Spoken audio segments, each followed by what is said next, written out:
Hello, Keith Rucker here at VintageMachinery.org. Guys, today I got a little project I'm working on for a buddy of mine, Al Kimball, who has a shop up in Middle Georgia that I've become good friends with, and we kind of help each other out from time to time on various stuff. He's got some equipment in his shop that I don't have, and occasionally I'll ask him to do some stuff for me. And in return, he asked me to do something for him, which I'm going to see if I can help him out on. He has a Kurt Vise here that has got issues. It's frozen up. It's not working, and he wanted me to see if I could do something with it and get it back to going. I don't know what I'm going to get in on this. I have worked on some of these Kurt Vises before. I restored one that I use in the shop regularly some time back, did a whole video series on that. I don't know that we're going to do a full-blown restoration on this. The main objective here is to get this vise where it's functioning again. So let's get in here and see if we can figure out what's going on with it, see if it's something that we can fix with it on it. I mean, this vise has obviously seen some work. You can tell that it's had some milling done in some places on it where the machines got into it. Hopefully we can salvage it. Let's see what we can do with it. So the main problem I see with this vise is that someone has run the jaw all the way back, and it's just not wanting to adjust in. It's jammed in here. So I'm going to take a lead hammer, a wrench, and we're just going to shock it, see if I can break that nut loose without breaking anything. Hopefully someone just ran it back. They may have been using impact wrench or something like that and just jammed it. That's kind of what I'm hoping. Let's see what we can do here.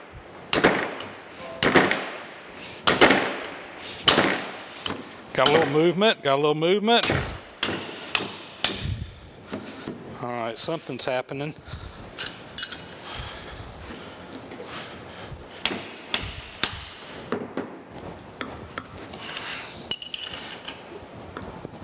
All right, it is moving, although rather tight. Let's see what we can do here. Now that I got it broke loose, I'm going to cheat and use an impact on it myself. Getting tight again. This may have, oh my word. The screws may be bad in this thing. Let's see what we can do.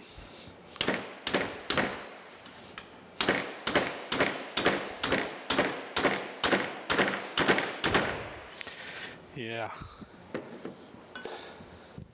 Wow. Tell you what, I'm going to go ahead and pull these jaws off and just start taking it down a little bit, see if I can see what's going on a little bit better.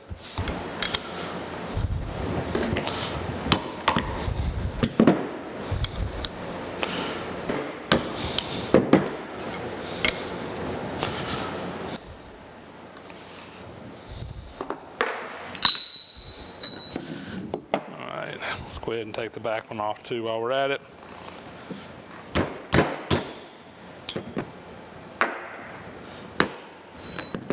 All right. I got the big impact out here, and it's like it goes right there and it hangs up.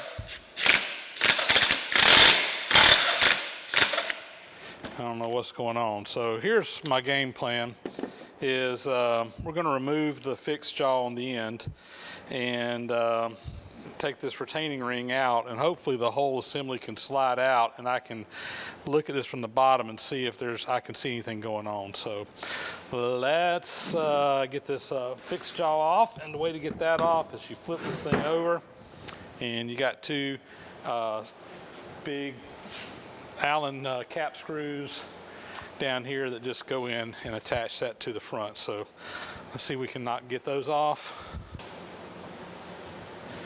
Tell you what, since I got the impact gun out, we'll take advantage of it and use it. I got a socket there that fits that one. Pull that out.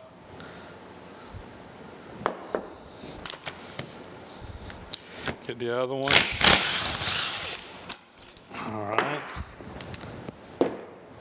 Here is a little lock ring that goes on right there. I'll flip this back over and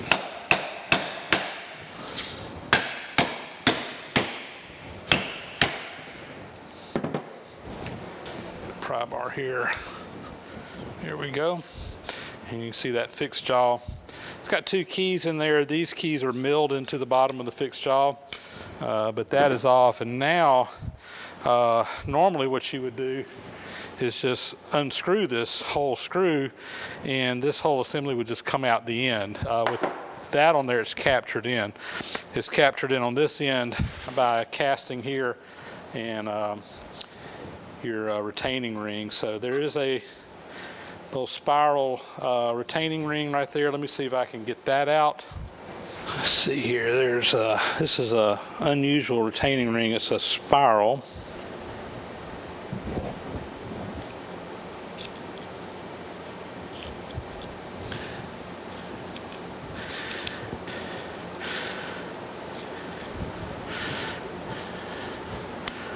There we go. And if you look at it right here, you can see it's kind of a spring looking thing. But this whole assembly will come out now. And let's take it all out. All right, so now there's a set screw that goes into this and goes up and kind of captures this whole nut, or that piece back here. This kind of moves a little bit. I want to disassemble that, so we'll pull that set screw out, or cap screw. There we go. I think I'm going to take this over to the parts washer and clean it up, and then we'll see if we can get the screw out of that big block there.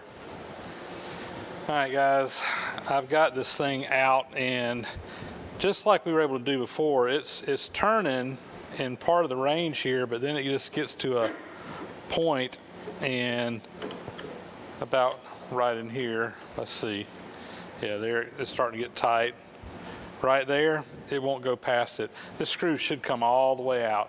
And what you've got up inside of this is a nut that screw, I believe, is Acme threads down in here farther. And you got a section in there that thing just moves up and down on. It's my theory is something has happened to the threads on the rod, and it's not allowing it to go through the nut. When you get to a certain point, it's just freezing it up. So unfortunately, without getting the rod completely out, I can't inspect it. I can't really make a new rod or anything like that. I can't get the thing out. But we do have another option, and I've talked to Al, the guy whose this is, and I think we're going to go that route. So let me show you what that is. So I went to the Curt website and looked up their model, what was this, model D6 675, and in there they sell a whole nut and screw subassembly that basically you can just swap this whole thing out. It's $141, but I talked to the guy. He said, yeah, just go ahead and order him a new one and swap it out and get the Vise back going. Basically his comment was he can't buy a whole Vise for $141.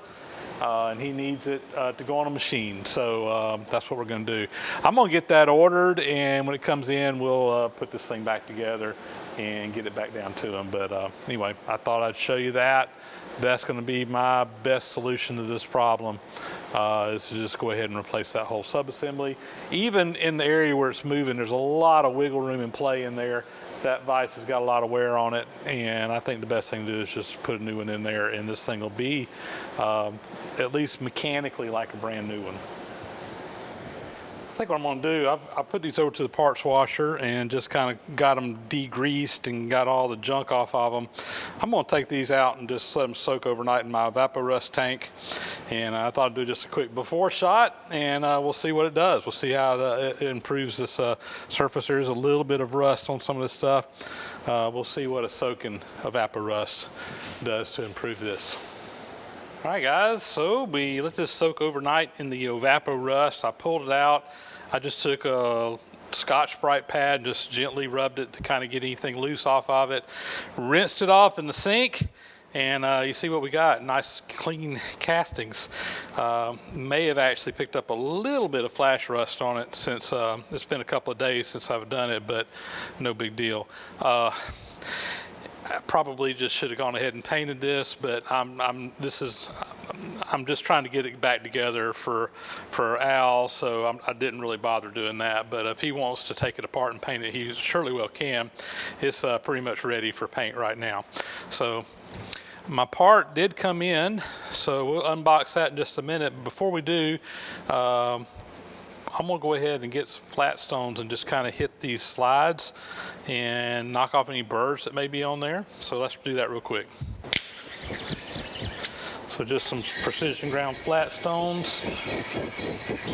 And I feel a few burrs, nothing terrible. I can see some shiny spots there. So that ought to rub real nice and smooth now. While I'm at it, we go ahead and hit these surfaces as well. Again, I feel a few little high spots. And I see some shiny areas developing, so these ought to rub together a lot nicer. And I'm gonna go ahead and hit that inside as well. Okay. I think this is probably ready to go back together. So let's check out our part that came in and make sure that that's what we need, and we'll slap this thing back together. So I ordered this part, I guess it was over the weekend, and this is actually a Thursday evening. This came in sometime today while I was out at work, but Kurt had it shipped out on Monday. I ordered over the weekend when they were not there, so quick turnaround. So I get our parts out of here. The missing part, or the bad part that we had, got a new screw here. Here we go. Look at that, nice and pretty. And we got a repair kit with new bearings and seals and everything else, so we don't have to reuse all that old stuff. All right, I got all my parts and pieces over here. So I think what I'm going to do is go ahead and I'm going to start by just putting this screw in. I'm going to put a little bit of grease on these threads. Just a little bit to get some lube up in there. And we'll go ahead and feed this in. Of course, this is our new block, a new screw. Everything looks good. This piece here is a little bit different than the original one. The original one is a little bit longer and it's sealed on the end. This one here, the end actually comes out, but evidently they don't make the older style anymore, and this one works just fine on this vise. It's basically the same, like I said, except the other one's just a little bit longer, so it keeps that nut completely covered up.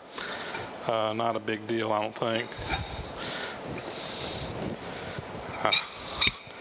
We haven't started threading yet. There we go. I think we got it now. Yeah. There's a little brush looking thing that goes on the ends of these that kind of keeps that screw clean, and I wasn't quite engaged in there, but we are now. I'm just going to use this driver here to just kind of speed things up. There we go. Now there is an O-ring that goes on right here. There's a little groove, and that kind of helps keep the moisture from coming out of this piece up front. And hang on, before we go on, there's one of these washer looking pieces that slides on next. Then there's a thrust bearing, and I think I'm going to put just a little bit of this Teflon grease on that as well. Just a touch. Thrust bearing, and then there's another one of these backer plates, and those washers kind of work with that thrust bearing there to let it work properly. Now this all slides up underneath the bottom. Again, just a little light grease on there. We'll slide this on up in here. That O-ring is going to actually push up into that and create a seal. We need to come on in there a little bit more.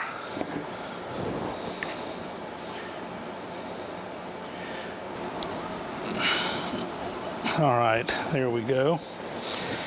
And then turn this around. On this side, you got another washer piece. And you got that groove, and here's that little spring thing we took apart a while ago. This is a new one that came in that kit, so we'll go ahead and get that put in there as well. Let me get a little screwdriver to kind of open it up. All right, let me get in here with a screwdriver. Kind of get that separated. This thing is aggravating. If I remember this on the last one I did, there's probably a trick to it and I just don't know it. But basically we got to get that thing expanded and up over that, and then it'll drop down in that ring back there in the back. All right, I got it started there.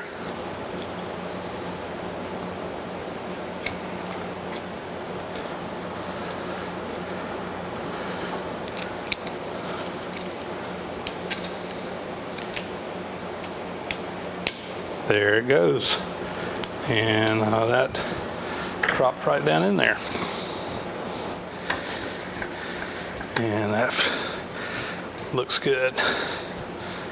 Okay.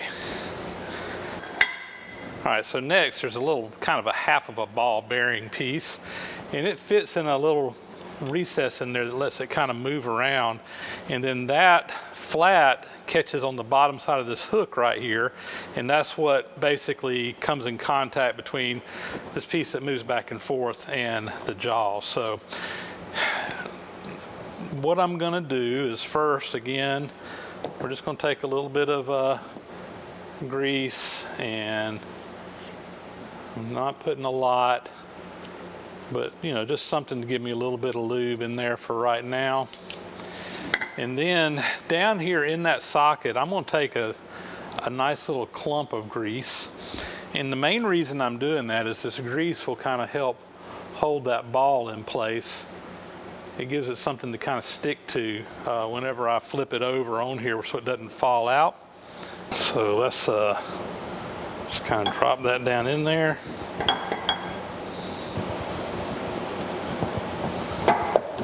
There we go.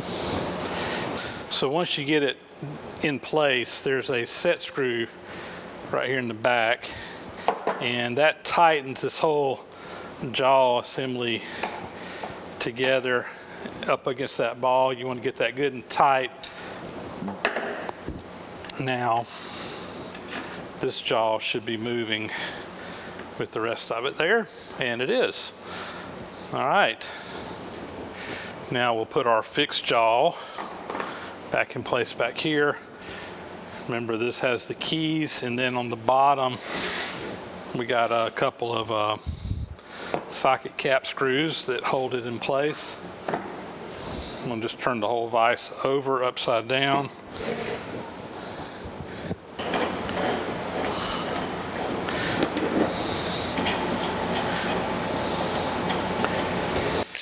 And I'm just going to use my impact to put those in place. All right, I got them snug and then tighten them down. All right, that fixed jaw, it is fixed. And we'll put our jaws back in.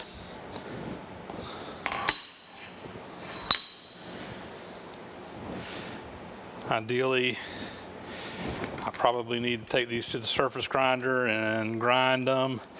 But honestly, I know he's going to be using this on a CNC machine, and more than likely he'll be putting soft jaws in here and machining them for whatever part he's running, so I'm not going to worry about it too much. Get one of these sockets with the ball end in it.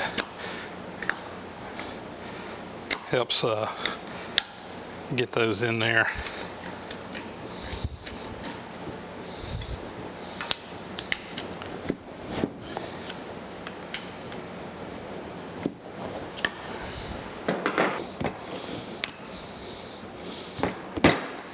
And with that, I think our vise is back together and in working operational condition once again. There we go. All right, mission accomplished. Well, there we go. One rebuilt Kurt Vise. Won't call it restored. Although it very well could have been. When I have restored some of these for myself, you know, about the only difference I do is I will give them a shot of paint. I'll regrind the jaws. I have on occasion even reground these beds and the tops of the plate here on the surface grinder just to make sure everything's nice and perfect. Honestly, this one here, other than, you know, I might have welded that up and ground and milled it back in just so it looked nicer, but you know, no big deal. The jaws on here, these are replaceable. If this had been mine, I probably would have reground them, but like I said, he's probably going to swap them out anyway, so I'm just not going to spend any time on them. And you can just order a new set. I mean, that's what most people do. And these have had some end mills get into these before, which is not unusual on a, I imagine this was on a CNC mill at some point in time. And it had a couple of times where the program didn't program out just right. No big deal.